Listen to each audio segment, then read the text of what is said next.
Blog Talk Radio. Hello, boxing fans. Welcome to an episode of World Championship Boxing. And today we're going to talk about some of the recent fights that have gone on, and I'm joined by Juan Silva. How you doing, man? Hey, good afternoon, Logan. Good afternoon, fight fans. As we talk about two of the best fights of the year and two of the biggest fights of the year, last night's Triple G Sergey-Derevyanchenko fight and last week's tremendous, another great fight in the annals of the greatest division in the history of boxing, the welterweight division, Errol Spence versus Shawn Porter. Okay, what do you want to talk about first? Well, let's go straight to last week, and let's talk about Errol Spence versus Shawn Porter in what was a tremendous fight. I give my kudos to Porter because he fought as best as he could. Because he's not as good as Errol Spence. Errol Spence is a great fighter. Shawn Porter is a very good fighter. But we've seen many times in the history of boxing, if you catch a great fighter on an off night, the very good fighter can win. Errol Spence, though, came with his A game and was able to hold off Shawn Porter in a tremendous fight, culminating with the spectacular left cross knockdown in the 11th round that clinched the win for Errol Spence. I don't know what the fuck the judge that gave Shawn Porter was smoking. He gave Shawn Porter 9 rounds. What the fuck? I guess he appreciated his activity, his unnecessary movement. But what did you think about? I'll be honest with you. Shawn Porter's movement was not unnecessary at all last week. He had to do what he had to do in order to make it a fight. I mean, he there was no way he was going to outbox Spence. He had to go in and out and he gave Spence a lot of angles. Kudos to Spence for adjusting his style, because the first few rounds it was rough for Spence because Porter was just coming out of every different like a fucking Tasmanian devil. But once Spence was able to figure Porter out, he was able to outland and outmaneuver the very tough Shawn Porter. What do you think would have happened if it was like a 15-round fight? Do you think it still would have been different? Well, remember, he knocked down Porter in the 11th round, right? And he won the 12th. If it would have been a 15-round fight, Porter's got a lot of heart. Porter would have lasted the 15 rounds. He would have lost even more decisively. Anyway, because my scorecard was the same as the two judges that gave it to Spence. I had it 8-4 Spence. But had Spence ever been hit as many times as he had been in that fight? No. The last 2 weeks, Errol Spence and last night Triple G had never been hit as many times in their career in a fight than these two last fights. Almost combined, right? I mean, well, no, because Triple G got hit a lot by Canelo. Derevyanchenko hit Triple G more than Canelo did in either of their two fights. And I'm talking about Spence. And Spence has been mopping everybody up. So I wouldn't say combined because Spence has over 30 career fights, but it wasn't even close. The most he ever got hit because Porter is a tough fighter. Porter has never been blown out.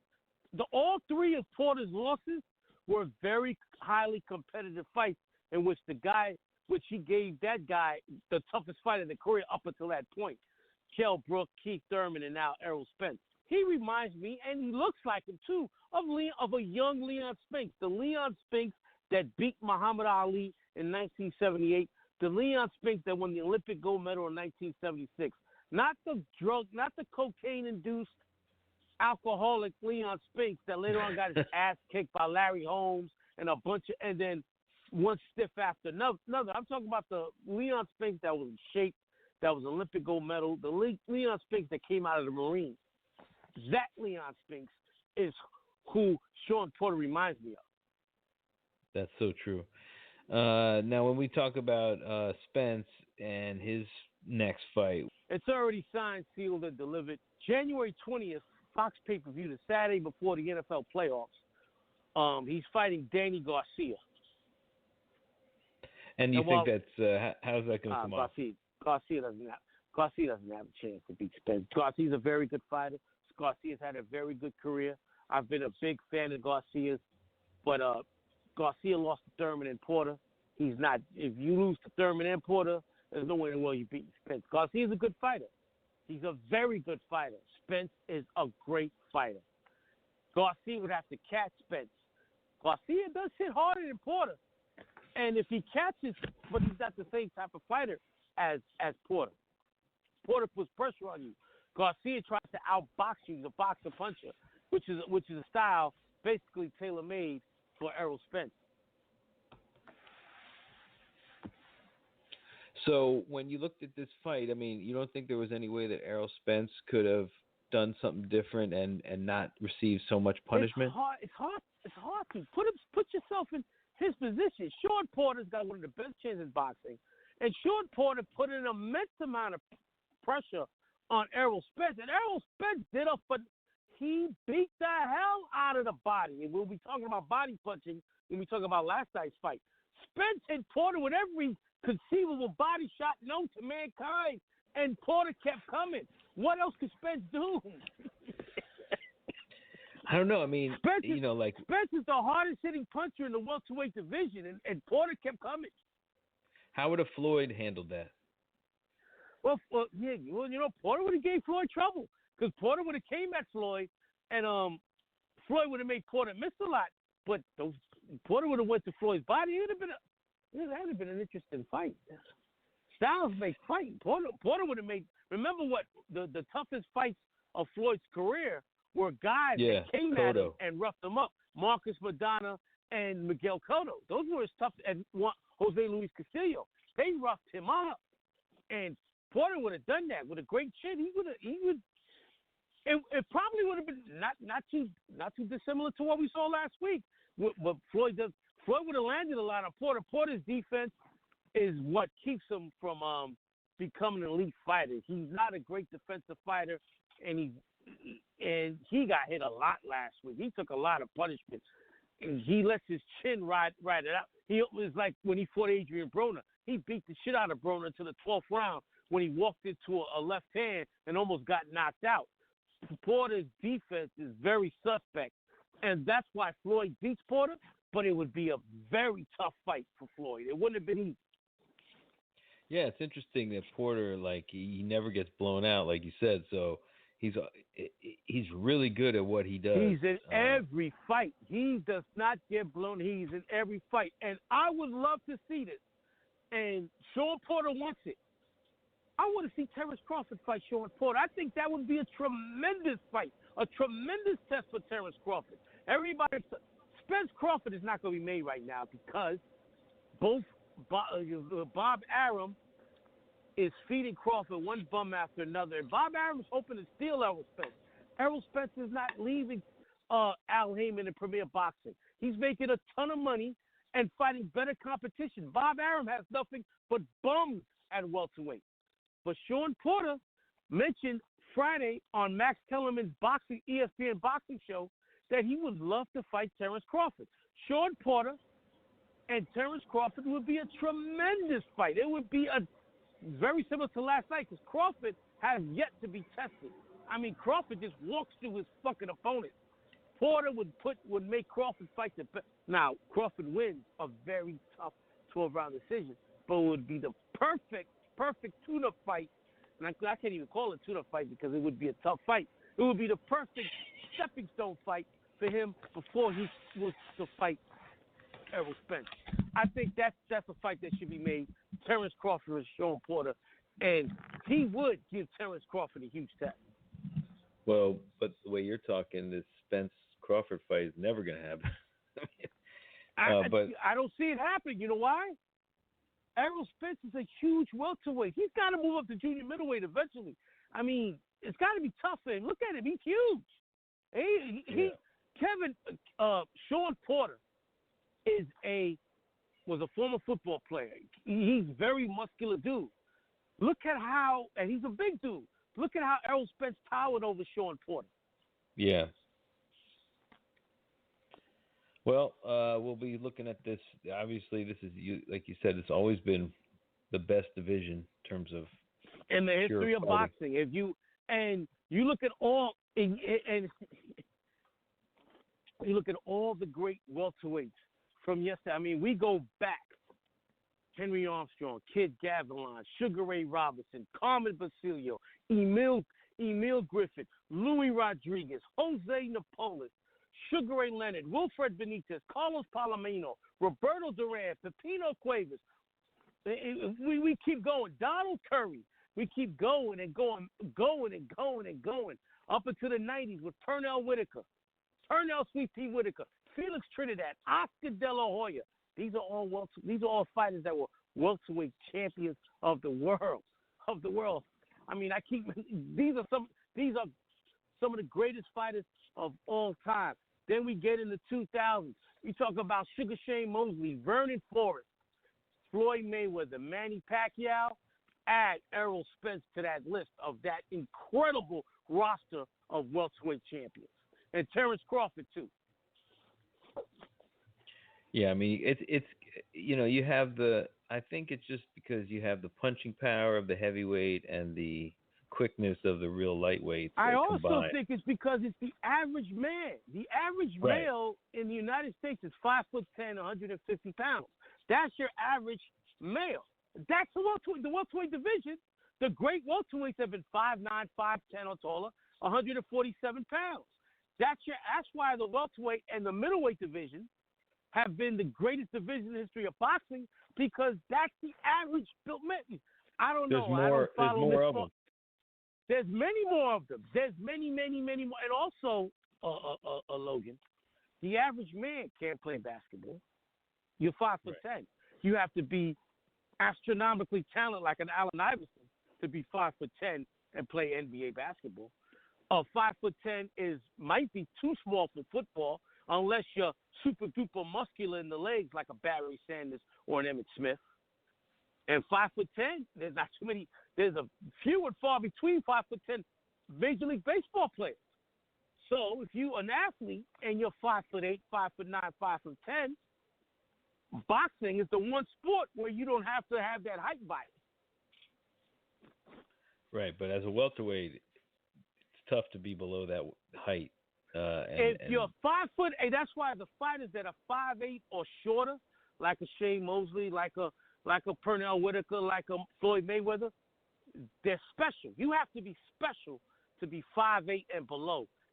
Sean Porter is just a tad below special, because the great welterweights have always been 5'10", 5'11", 6 feet. We're talking Errol Spence, Sugar Ray Leonard, Thomas Hearns, Sugar Ray Robinson, those type fighters.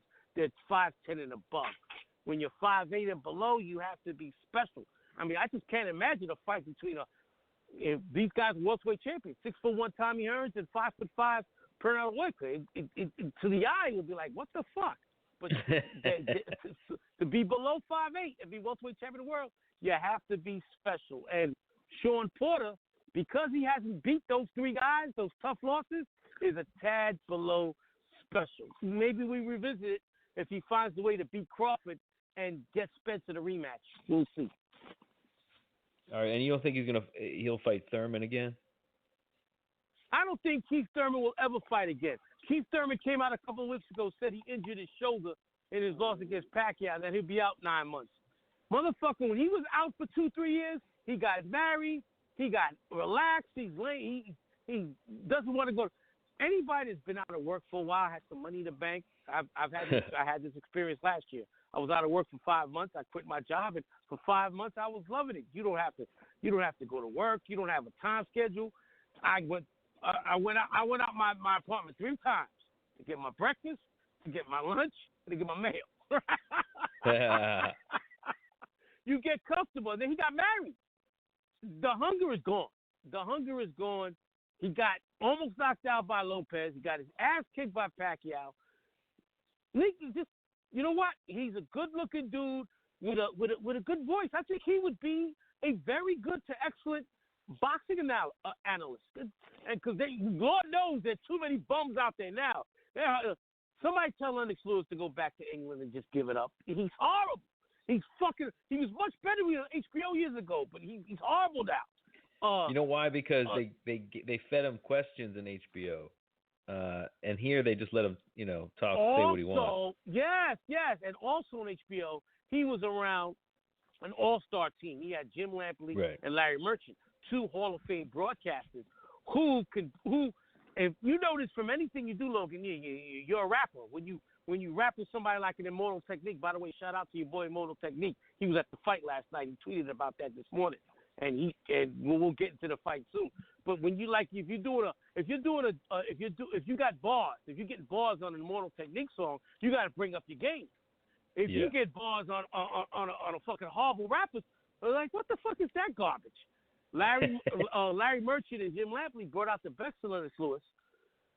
Kenny Albert Jr., while his father's a legend and he's a solid announcer, he's a horrible boxing announcer. He's lulling Lennox to sleep. Lennox like, what you say? No. I think Keith Thurman and last week he hosted the pay-per-view. He was up on the podium talking. He's a very well-spoken young man.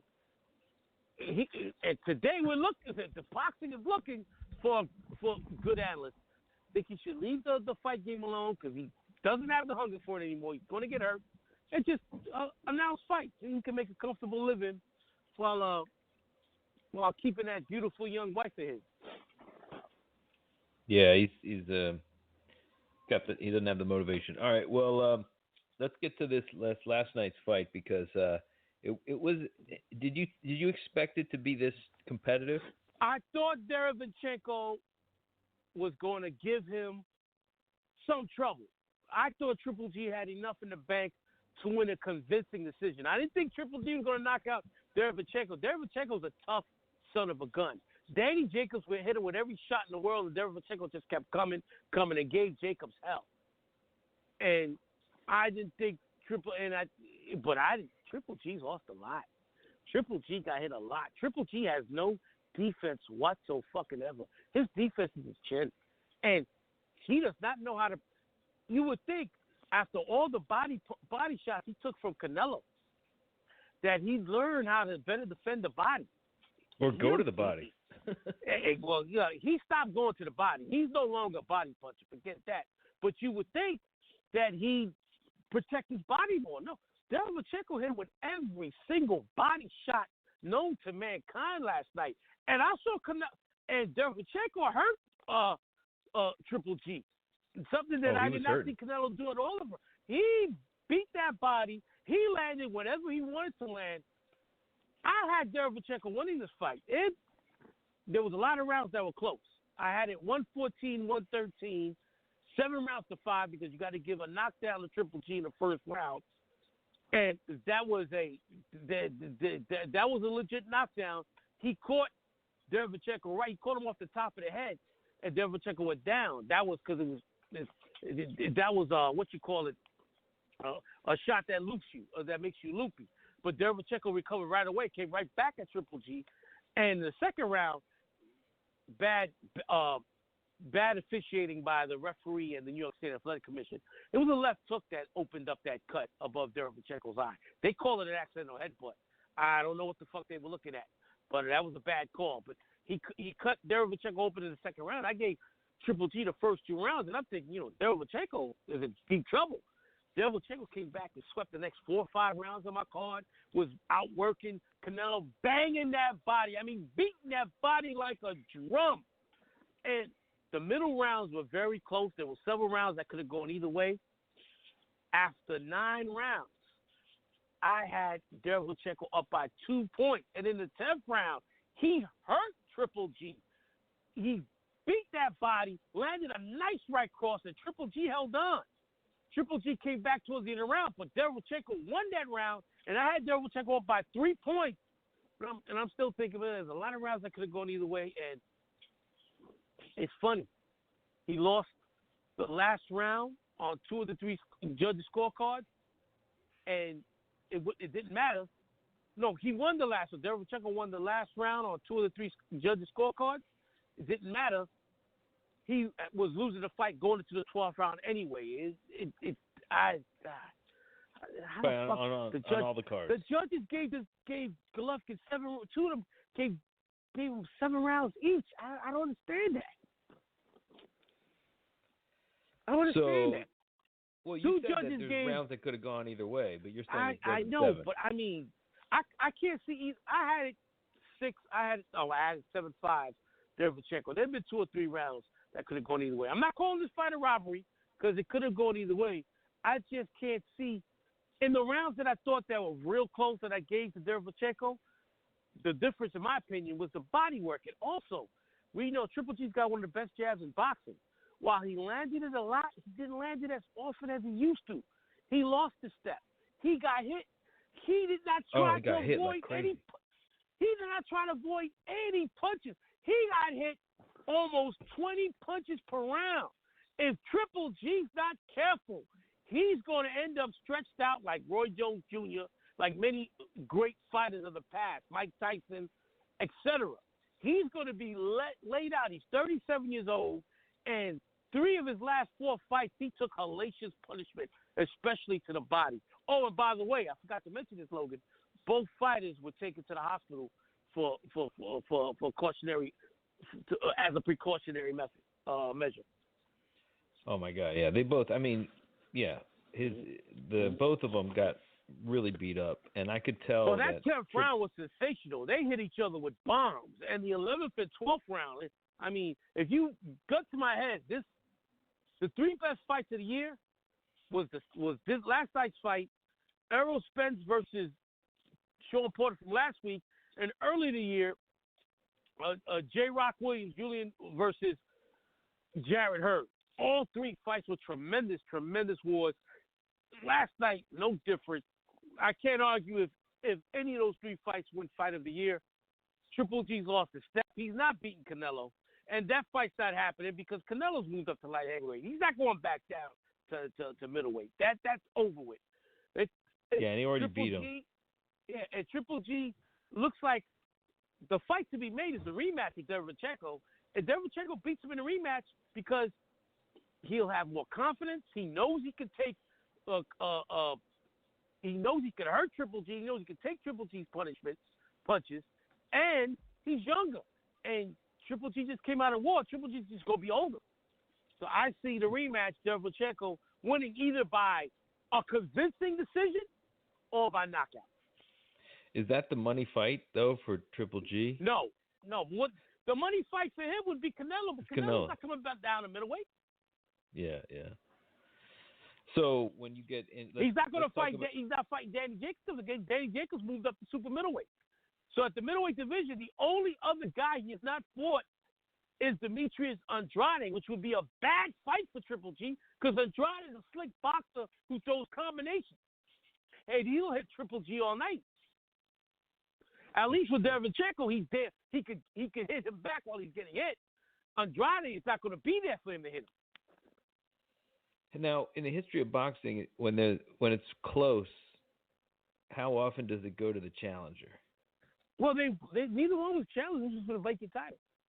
I know, but when you talk about, I'm talking about Canelo gave up this title. This was for the vacant.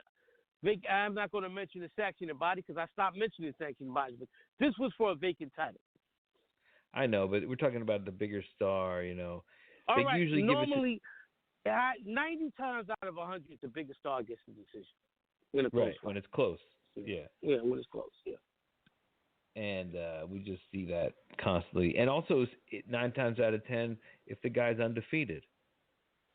Well, he's not. Well, he wasn't undefeated. He already lost to Canelo. I know. But usually when they have an undefeated guy, you're right on both. You're right on both points. So we see that a lot. Or they'll give him a draw, so he doesn't break his. And it would have been impossible to give him a draw because of the knockdown. Right.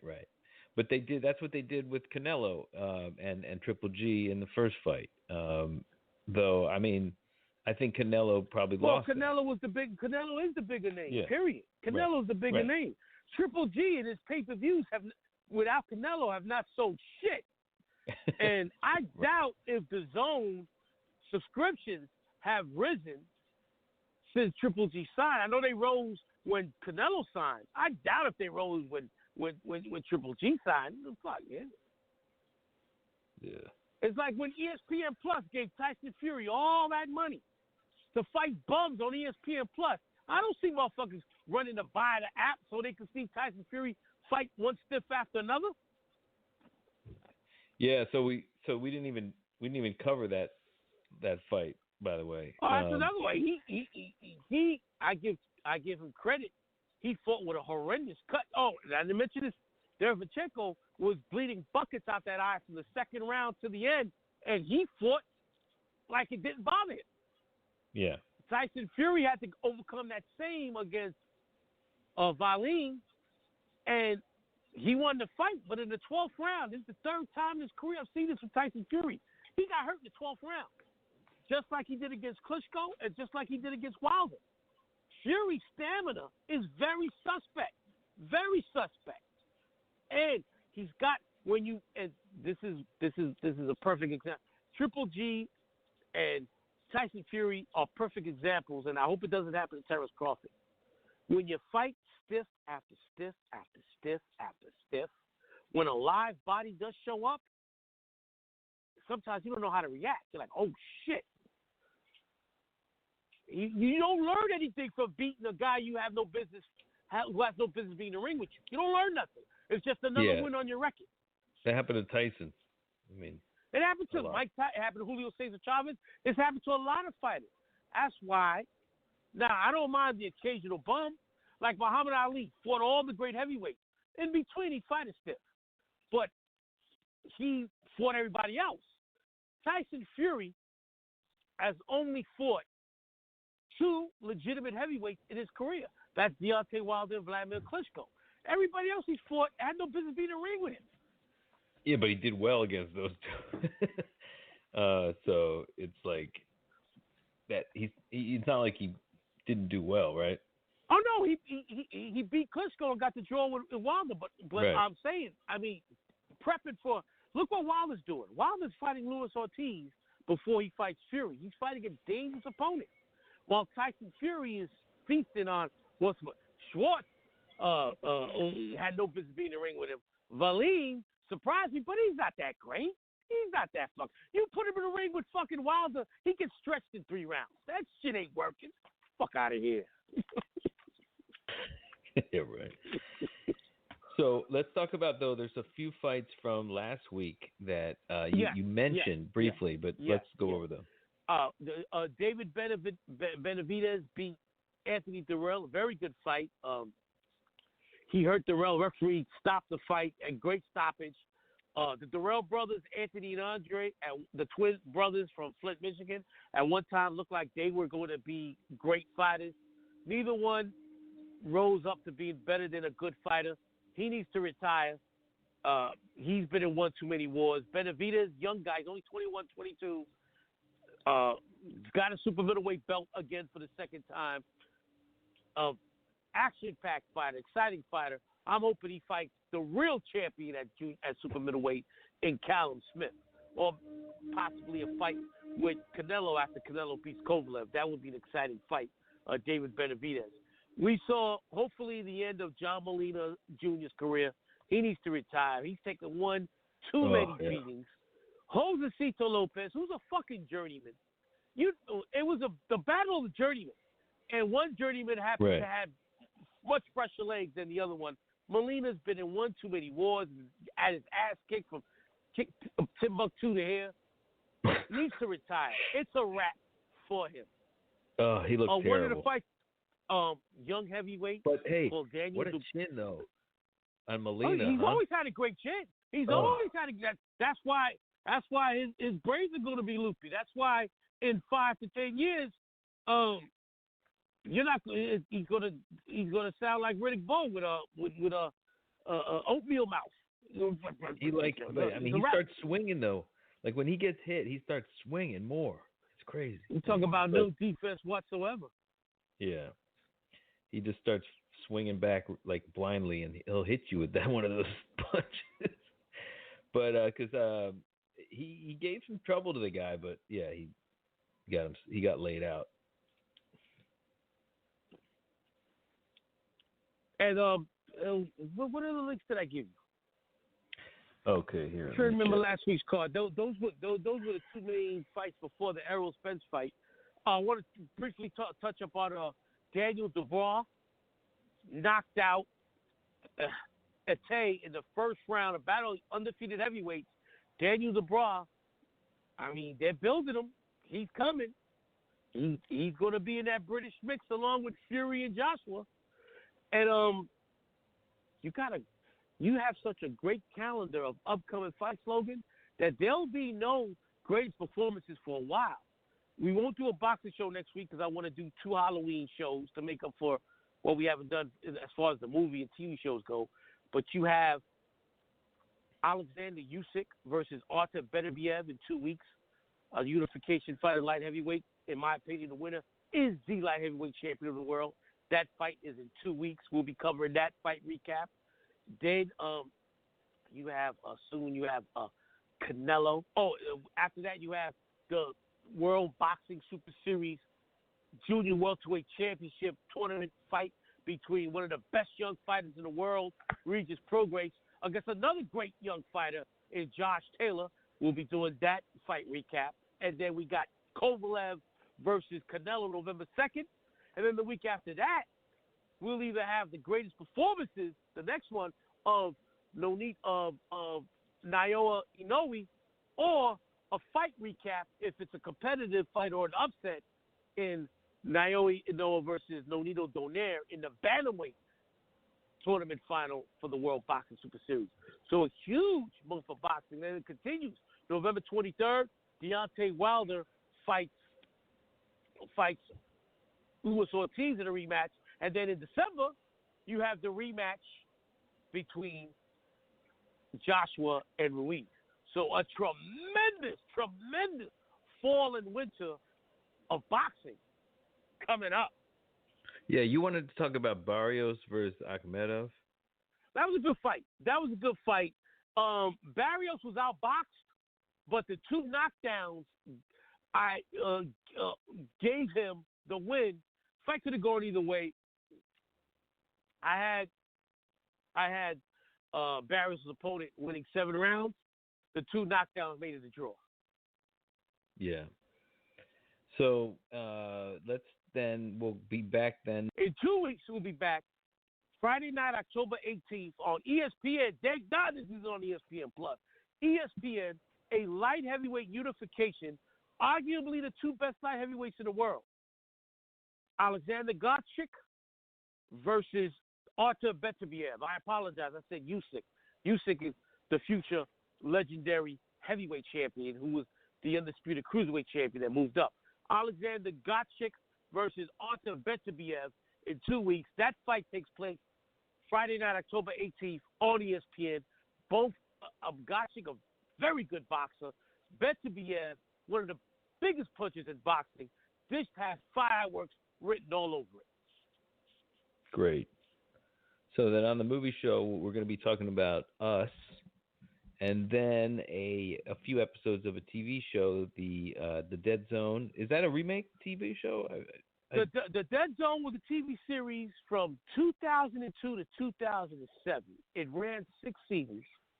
And that's right, with Anthony Michael Hall, right? Who was the perfect guy to play Christopher Walken, Johnny Smith. The perfect guy. You couldn't have got anybody else other than Christopher Walken to play.